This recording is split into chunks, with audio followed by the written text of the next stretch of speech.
Somewhere right now, in Holmes County, Ohio, or Lancaster County, Pennsylvania, or a farm outside Shipshewana, Indiana, a man is out in a hayfield at 94 degrees, wearing long sleeves, long pants, and a black felt hat. And he is not going inside. There is no air conditioner waiting for him. There is no electric fan. None at all. Over 400,000 Amish men, women and children live like this every summer, across 32 states. And the strange part isn't that they survive it. It's that they outwork almost everyone who does have air conditioning. So the real question isn't whether they'll make it through August. It's how a community that rejected the thermostat over a century ago figured out how to beat the heat without ever plugging anything in. Start with what you'd assume, because it's almost all wrong. You'd guess the clothes are the problem.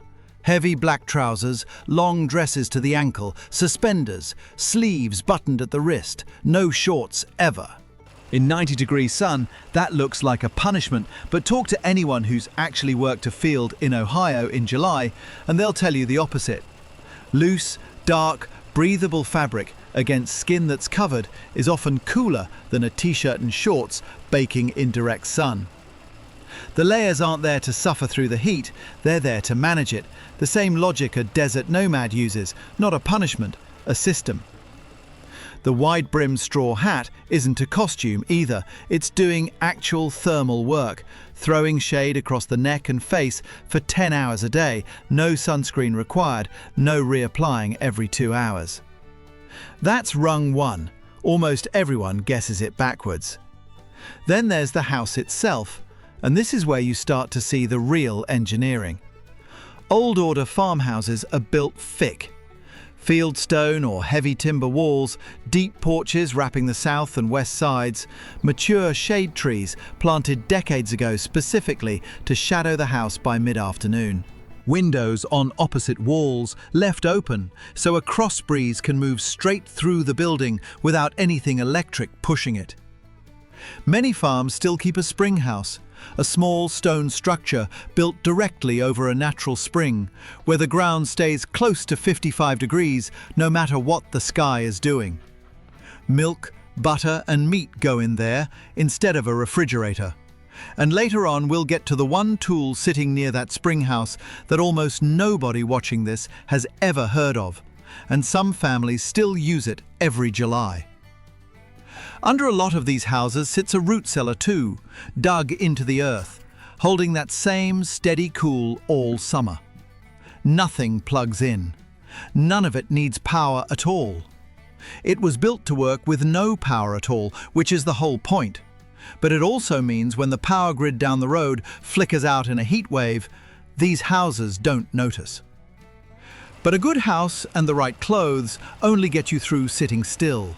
The real heat problem in Amish country isn't staying cool.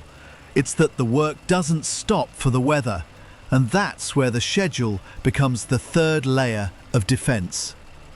Chores start before 4 in the morning, milking, feeding, harnessing the horses, while the air is still holding onto the night's cool.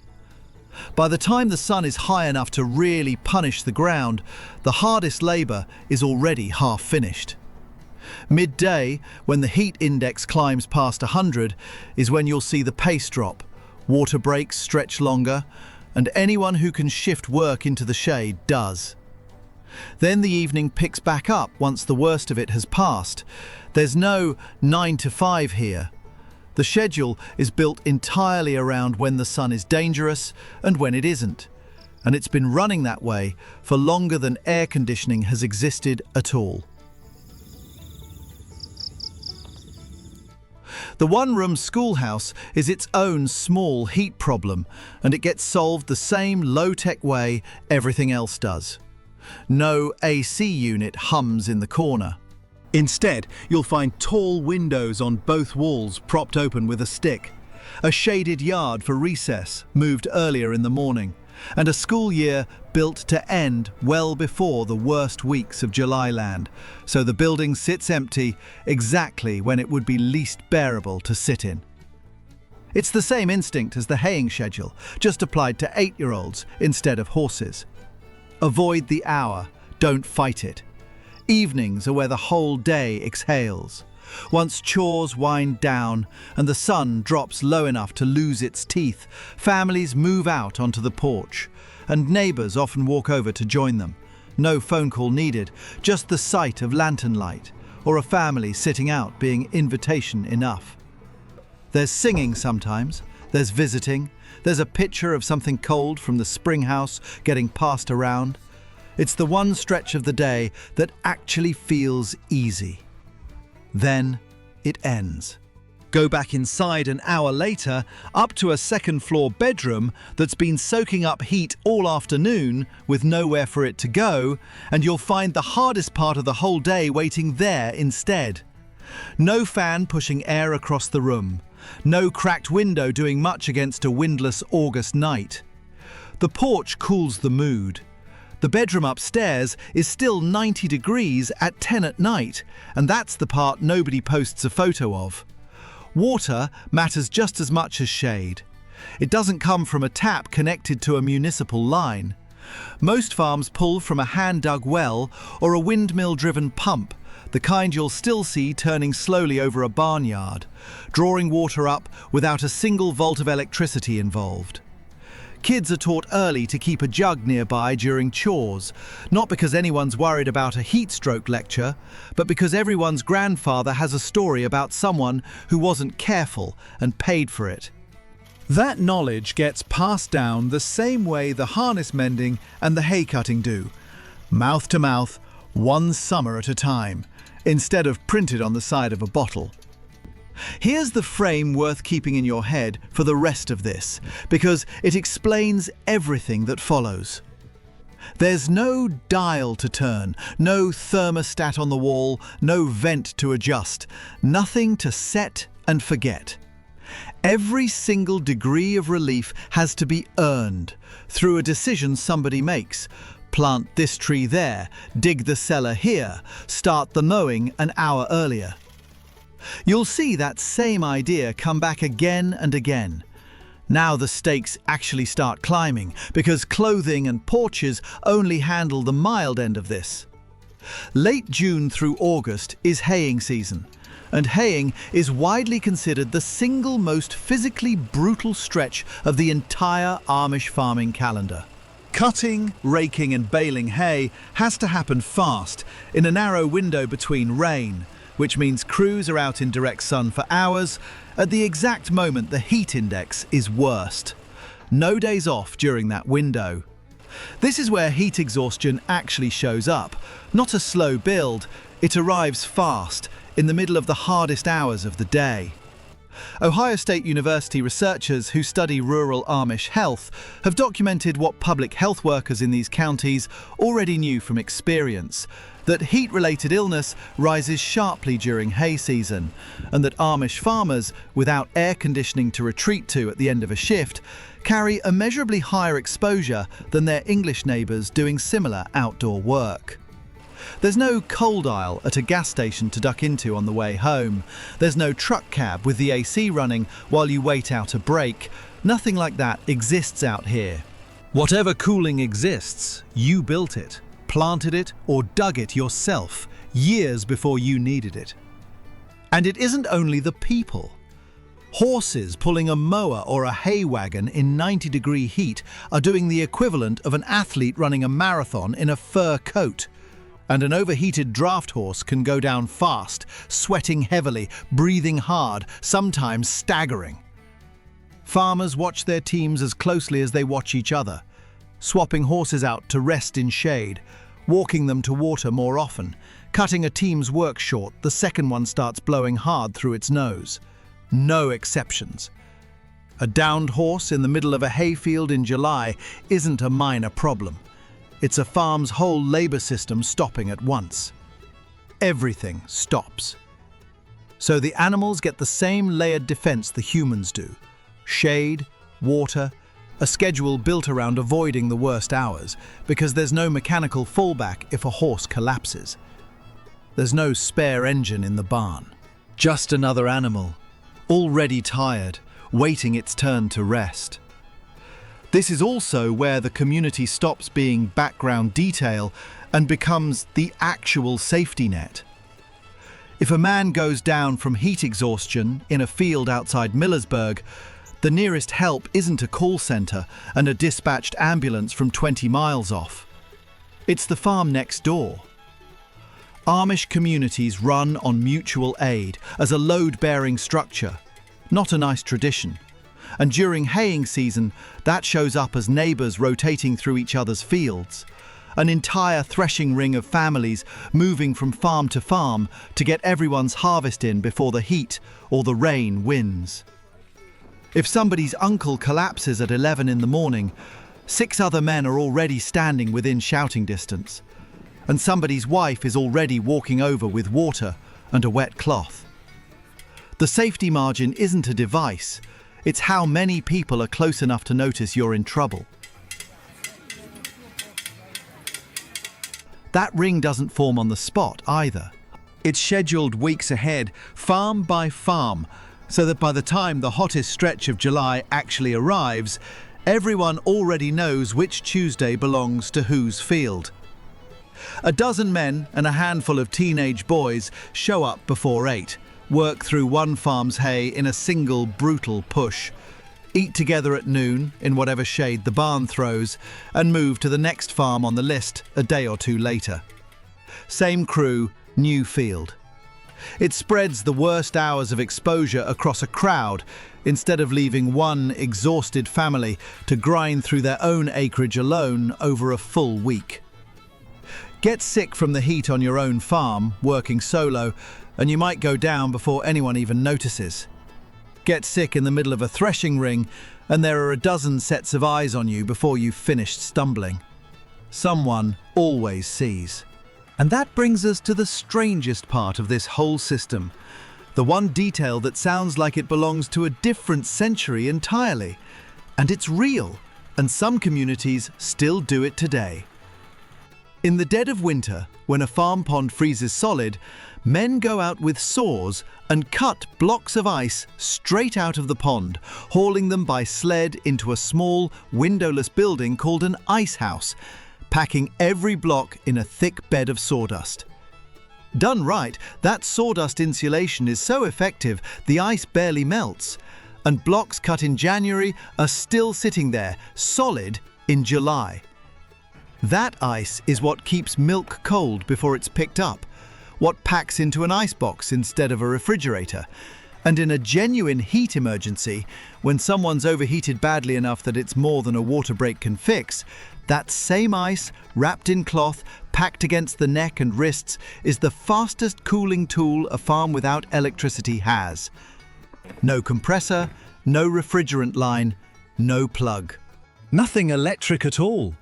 Just a pond, a saw, and enough sawdust to trap winter until the hottest week of summer needs it back. It's worth being straight about one thing here too, because it would be dishonest to pretend the whole community is frozen at exactly one technology level. Not every old order household is identical. Nothing about this is uniform. Some new order Amish communities do allow bottled gas, and a propane-powered fan does turn up on a porch here and there in the more liberal settlements, running off a tank instead of a wall outlet. So the honest version of this isn't nothing mechanical ever. It's that the grid itself, the wires running to your house from a utility company, is the thing almost universally rejected, on the belief that plugging into that grid pulls a family too far into the outside world too fast, too dependent on something they can't control or repair themselves. A propane fan on a strap, something a family owns outright and can fix with a wrench, fits inside that boundary. A cord running to the electric company does not. It's a line drawn around dependence, not around comfort. The people most exposed in all of this aren't the farmers you picture doing the haying. It's the very old and the very young. The quiet cases mostly. An elderly grandfather still expected to help with chores. A toddler playing in a dooryard with no shade structure built yet. A woman in her 80s canning tomatoes over a hot stove in a kitchen that's already 90 degrees before the burner's even lit. Because August is canning season too, and the harvest doesn't wait for a cool day to show up. That kitchen heat is its own quiet danger. Less dramatic than a hayfield collapse, easy to miss, and it stacks directly on top of whatever heat already built up outside. Public health researchers tracking rural Amish counties have flagged exactly this, that heat illness in these communities doesn't cluster only around the visible photogenic labour. It shows up just as often in a farmhouse kitchen in the middle of a Tuesday afternoon, over a pot of tomatoes nobody's filming. So when you put the whole ladder together, dark, breathable clothes and wide straw hats absorbing the first hit, a house built from stone and shade and a spring-fed cellar absorbing the second, a schedule bent entirely around the sun absorbing the third, a community of neighbours absorbing the fourth by simply being close enough to help, and a block of January ice packed in sawdust, standing by for the worst of it. You start to see this isn't a group of people gritting their teeth through summer with nothing. It's a fully engineered system. Just one engineered without a single kilowatt. Nothing plugged in anywhere. Every piece of it was chosen on purpose generations ago. And every piece of it still gets rebuilt every single year, by hand, before the heat shows up needing it. That's also, by the way, the whole idea behind something I put together for anyone who wants to go deeper on how these communities actually run their year. Not just the heat, but the full seasonal rhythm, the almanac. I called it the Amish Almanac, and it's the kind of thing this video only had time to scratch the surface of. If you want it, scan the QR code on screen right now, or just grab the link in the description. Now, back to it. Because the part that's easy to miss, watching from an air-conditioned living room with a phone in your hand, is what all of this costs to maintain. Every one of those defences, the spring house, the ice house, the threshing ring showing up at your farm the same week you show up at theirs, takes constant, deliberate work to keep running. There's no version of this where you build it once and it just keeps working. The tree has to be planted 20 years before you need its shade. The ice has to be cut in January, in the cold, by hand, on the promise that July will need it. Nobody gets to skip a year. And when a heatwave does turn dangerous enough, the kind that makes the local news, even in counties that don't usually make the local news, it's not a thermostat failing somewhere. It's a system built entirely out of human decisions, made months in advance, being tested all at once. Think about what your own version of this system would actually require. Not a warmer summer, everyone gets that. A summer where the cooling itself has to be planted 20 years ahead of time, or dug by hand the winter before, or scheduled onto a neighbour's calendar weeks in advance, with nothing to fall back on if you skipped a step. Few people have ever had to think that far ahead about staying cool, because a switch on the wall has always done the thinking for us. Take that switch away, permanently, and see how much of your comfort turns out to have been borrowed from a wire you never had to think about at all. So maybe the real question isn't how 400,000 people get through the worst of summer with no air conditioning and no electric fan. It's whether a system that depends that completely on your neighbours showing up, on ice you cut for yourself last winter, on a tree you planted before you needed it, might actually be sturdier than one that depends on a power grid staying up. Worth sitting with next time the power flickers at your own house in July and you realise how much of your own cooling you never had to plant, dig or cut yourself at all.